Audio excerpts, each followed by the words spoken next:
Ayan, so nasa GBP USD tayo. Kung magbabay ako dito, mag-aantay po ako ng chok. So itong swing high, antayin ko mabasag yan, tsaka ako magbabay limit. Okay? Since nag-touch na siya sa 0.5, sa main market structure ko na uptrend. Ayan, uptrend yan. So abangan ko na lang yung magka-chok, tapos sasabayan ko na yung trend continuation. GBP CAD, ayan, aray, aray, aray. Nasa area ko na rin siya kung saan mag-aantay ako ng another chok. So eto, 618 nag-touch na siya. Aantayin natin ngayon yan, magka-chok. Ayan, yan, chok.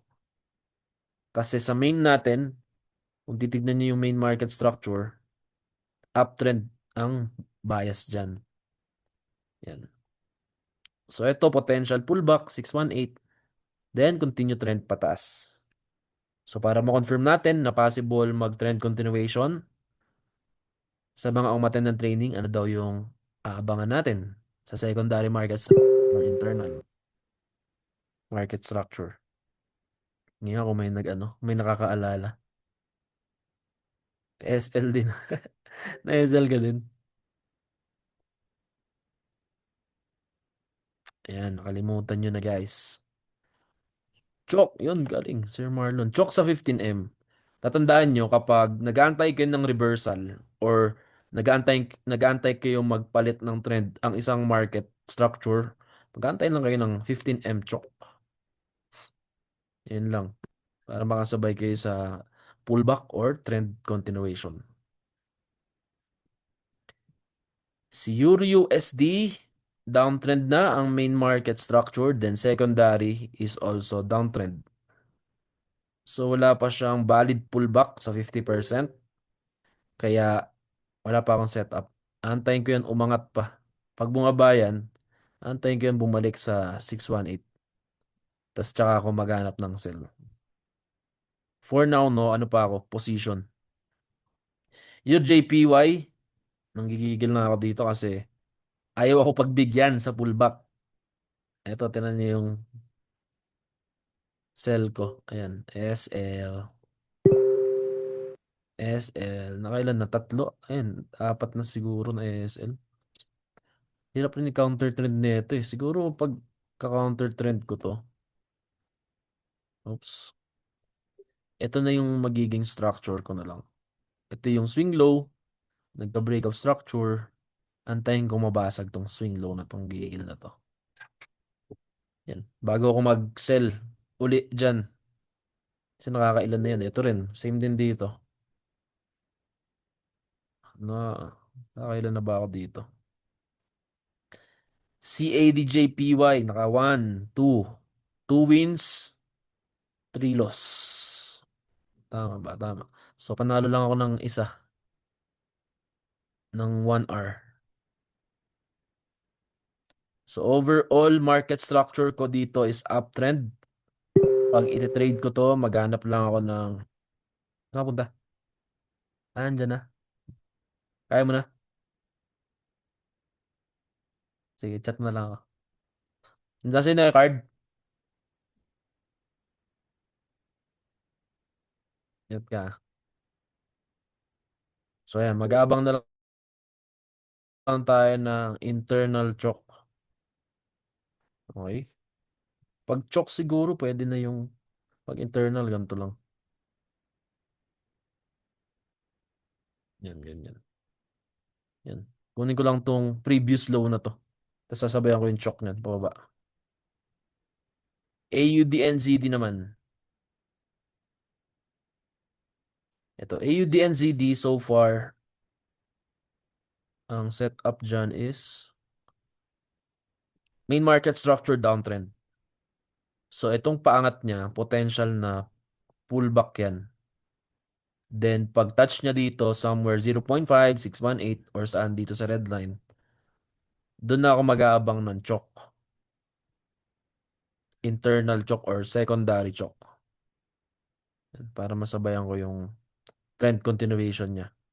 Kasi sa pullback, wala akong nasabayan eh. Pullback pace. Wala akong nakitang clear na market structure. Okay, sa mga bagong pasok, ulitin ko yung gold. Yan kasi may mga kakapasok lang. Sa gold po, ang main market structure natin is downtrend. Ito yung pinaka main market structure natin based sa swing. So sa left side, nag-create si gold ng downtrend market structure. Okay? Clear ko lang sa inyo. So ito yung naging breakup structure, itong swing low na basag. May BOS ka dyan.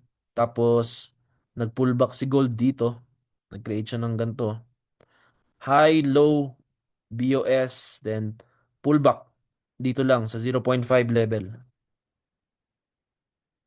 Okay? Then, after niya mag-pullback, nag-create siya ng downtrend. Another downtrend market structure. Ito na yon. So, ina-anticipate sana natin dito sa galaw na to is mag-trend continuation na. Plano niya nang basagin tong low base sa main. Kaya lang, umangat pa siya. Kaya na SL yung mga sell natin. So, nagkaroon tayo ng another choke. So, ako ina-anticipate kong mag-pullback yan. Tapos, mag-touch pa siya sa 618 or 786. Depende na yan sa kanya. Pero, nag-change na siya ng market structure. Kaya shift na tayo ng bias from downtrend to uptrend sa secondary or internal market structure. Then, kapag nag-touch siya dito sa taas, mag-aantay ulit tayo ng choke, internal choke or secondary choke para i-trade yung trend continuation niya. Okay? Kaya that's why meron tayong buy limit sa 618. So, ina-anticipate kung magkaroon niya ng trend market structure, ganyan. Pullback, BOS, pullback. Tapos yan, buy. Hanggat di siya nagtatouch sa 618. Again, sa mga kakapasok lang, kapag di nyo kaya mag-risk ng 793 pips or $79, antayin nyo yung market mag-touch sa buy limit area natin. Tapos, i-monitor nyo kung magkakachok siya. Pag nagka-chok, tsaka kayo magba-buy limit para mas lumiit yung SL range nyo. Yan yung gagawin ko next para i-scale yung buy position ko.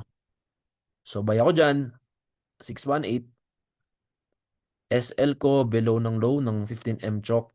TP ko, yung TP ng signal. Yan. So, yan yung plano ko dyan para mag-scale ng position. Okay?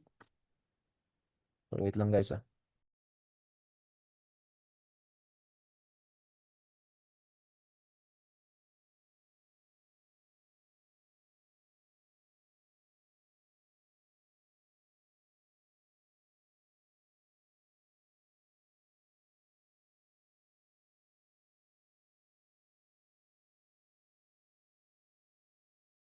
Okay, so yun yung plano ko sa gold. Clear po ba?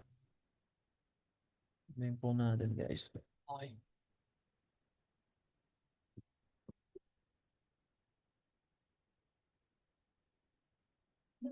Sa concierge daw, papuntahin ko dito. Sige.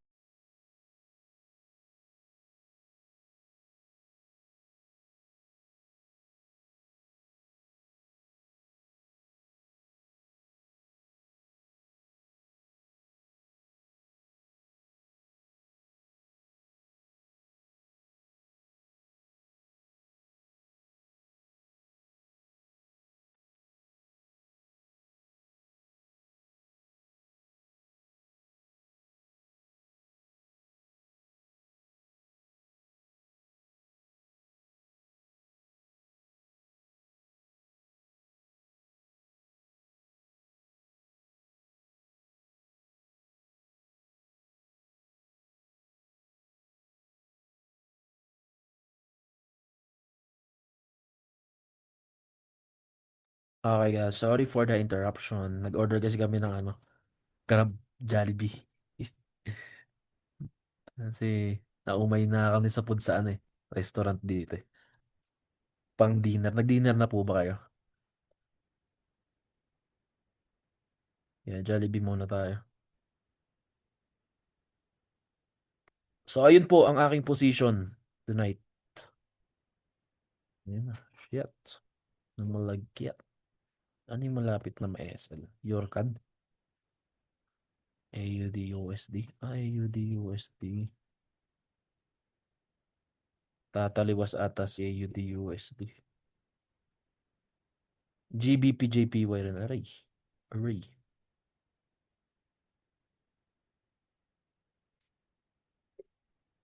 Nagsituluan eh, no?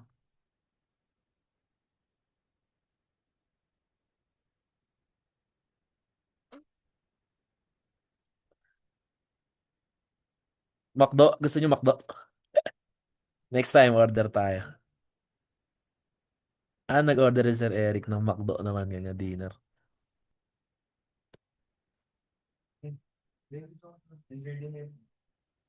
Okay na po muna tayo for tonight. Yun na yung position ko ngayon. So, antayin nyo na lang. Yun lang yung game plan ko. Nag-trade. Kadalasan ba sa inyo, gold lang tinitrade? Or forex pair? Pag gold lang, antayin nyo na lang mag-touch sa 618. 1.6. Grabe. Buti kaya mo yan. SL 1,660 pips. Ako kapag main market structure, hindi na ako nag-ano muna. Tawag dito. Nagsisell limit sa main. Antay talaga ako ng secondary. Ang laki kasi ng main eh. Top 10 yan. Ito yung mga setup lately. Oh. Yan.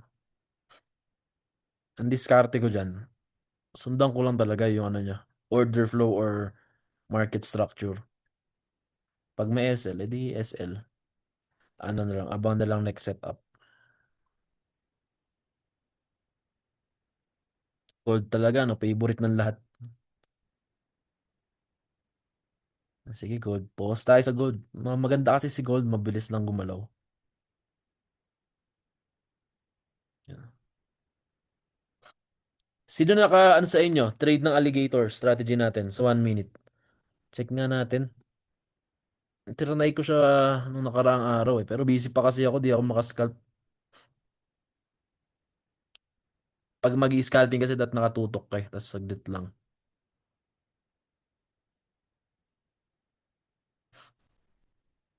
Try nyo, panoorin nyo yung ginawa kong video. 1 minute time frame lang yun. Scalp lang talaga siya.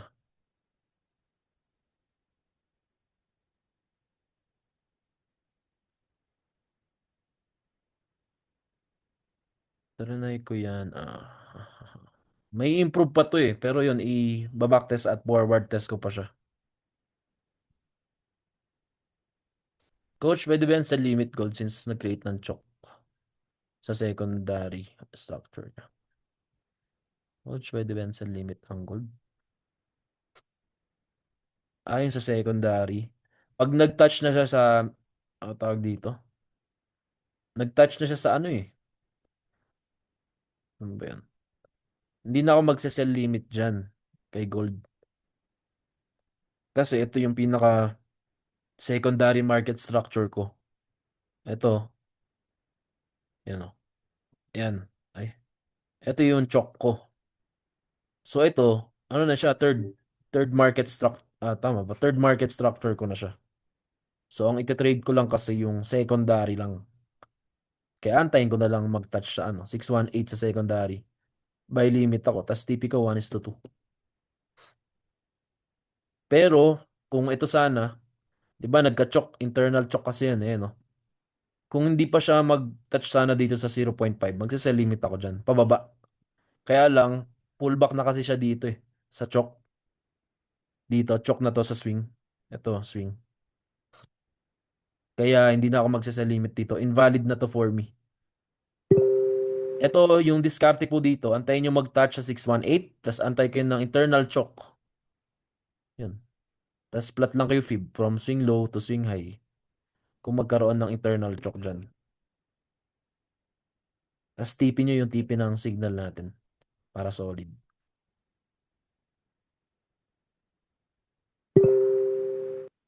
Pag nag-scalp, need ba confirmation candle para dagdag confluence sa scalp? Pwede.